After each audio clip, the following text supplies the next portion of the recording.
Hello guys, welcome to my YouTube channel maths Guru by Neeraj sir. तो देखिए, आज की वीडियो में जो हम लोग देखेंगे वो देखेंगे कि लाभ और हानि। क्या देखेंगे? लाभ और हानि, प्रॉफिट एंड लॉस, जो कि काफ़ी ज़्यादा कम्पिटिटिव एग्जाम में जो है पूछा जाता है, जिससे रिलेटेड जो है अलग अलग टाइप के क्वेश्चन बनते हैं। तो आप आज जो है हम लोग एक टाइप का क्वेश्चन करेंगे, फिर इसके बाद जो है अगले वीडियो में जो है अलग अलग टाइप करेंगे, जो कि काफ़ी ज़्यादा प्रचलित है, काफ़ी ज़्यादा एग्जाम में जो है पूछा जाता है। तो देखिए, सबसे पहला हम लोग का क्वेश्चन होगा कि एक दुकानदार ने एक वस्तु 400 रुपये में खरीदी। एक दुकानदार कितने रुपए में जो है वस्तु खरीद रहा है? तो ये 400 में खरीद रहा है और उसे 320 रुपये में बेच दी। दुकानदार का हानि प्रतिशत ज्ञात कीजिए। देखिए, सबसे पहले हम आपको बताएंगे कि ये बेसिक मेथड से कैसे बनेगा। तो सबसे पहले देखिए कि कह रहा है कि एक दुकानदार ने एक वस्तु 400 रुपये में खरीदी, और जब कह दिया कि खरीदा तो ये क्या होगा? ये हमारा क्या हो जाएगा? सीपी हो जाएगा, यानी कॉस्ट प्राइस हो जाएगा। क्या हो जाएगा? सीपी। और सीपी हमारा जो है ये कितना हो गया? तो 400 हो जाएगा। और जबकि कहा कि और उसे 320 रुपये में बेच दी, तो जब 320 में बेच रहा है तो ये क्या हो जाएगा? सेलिंग प्राइस हो जाएगा। ये बेसिक मेथड से बता रहे हैं, फिर आपको हम ट्रिक से भी बताएंगे। रुपए में बेच दी, दुकानदार का हानि प्रतिशत ज्ञात कीजिए। तो ये पूछ रहा है कि हानि प्रतिशत ज्ञात कीजिए। तो सबसे पहले तो हमें हानि निकालना पड़ेगा। हानि मतलब क्या? लॉस। और लॉस बराबर क्या होता है? तो सीपी और माइनस का क्या होता है? तो एसपी होता है।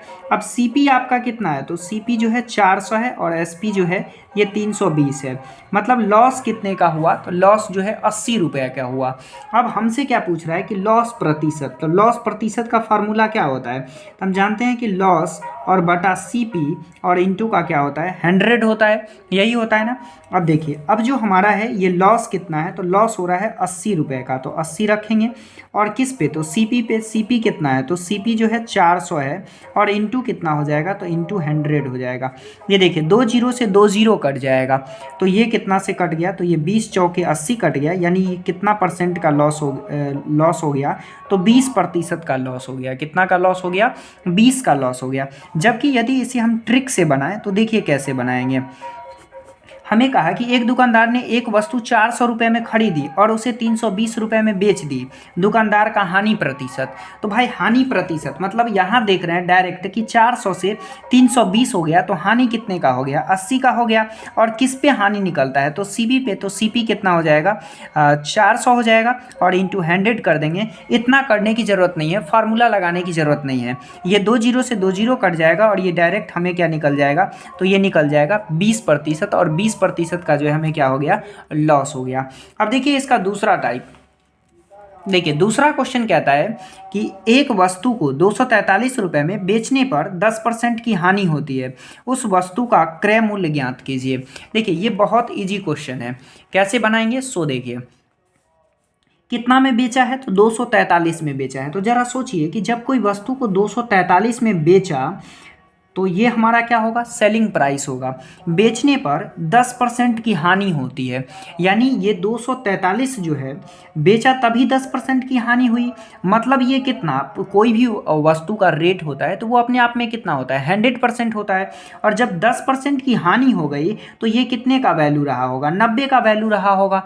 और हमें कितना का वैल्यू पूछ रहा है? तो हमें कह रहा है उस वस्तु का क्रय मूल्य। और जब भी कोई वस्तु को हम खरीदते हैं तो उसका जो क्रय मूल्य होता है वो कितना होता है? 100 ही होता है ना। तो ये 100 होगा। देखिए, 1 जीरो से 1 जीरो कट जाएगा और ये 3 से कटेगा, बिल्कुल कटेगा। 3 तिया 9 और ये कटेगा 3 अठे 24 और 3 एकम 3, और ये 3 से कट जाएगा 27 तिया का 81, यानी ये जो हमारा आंसर होगा 27। और ये गुना में कितना है? तो 10 है, तो 10 रखेंगे और गुना करेंगे तो ये कितना हो जाएगा? 270 हो जाएगा। अब देखिए, इसे आप एक तरीका से और बना सकते हैं। अब कैसे बना सकते हैं? तो फ्रैक्शन वैल्यू निकाल करके 10%। तो 10% का फ्रैक्शन वैल्यू निकालने के लिए हम क्या करते हैं? परसेंट हटाने के लिए 100 से डिवाइड करेंगे। तो 1 जीरो से 1 जीरो कट गया और इसका फ्रैक्शन वैल्यू कितना आ गया? 10 आ गया। मतलब ये जो हमारा होगा एक CP होगा, तो एक हमारा क्या होगा? SP होगा।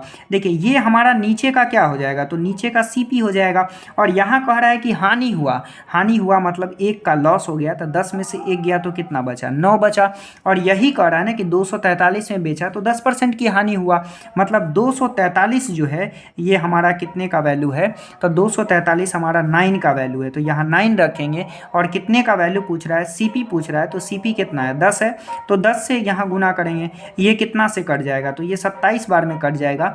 और 27 को 10 से गुना कर देंगे तो कितना हो जाएगा, 270 हो जाएगा। और ये हमारा क्वेश्चन जो है बन गया। तो इस प्रकार से हम बना सकते हैं। तो आज के लिए इतना ही, फिर नेक्स्ट वीडियो में।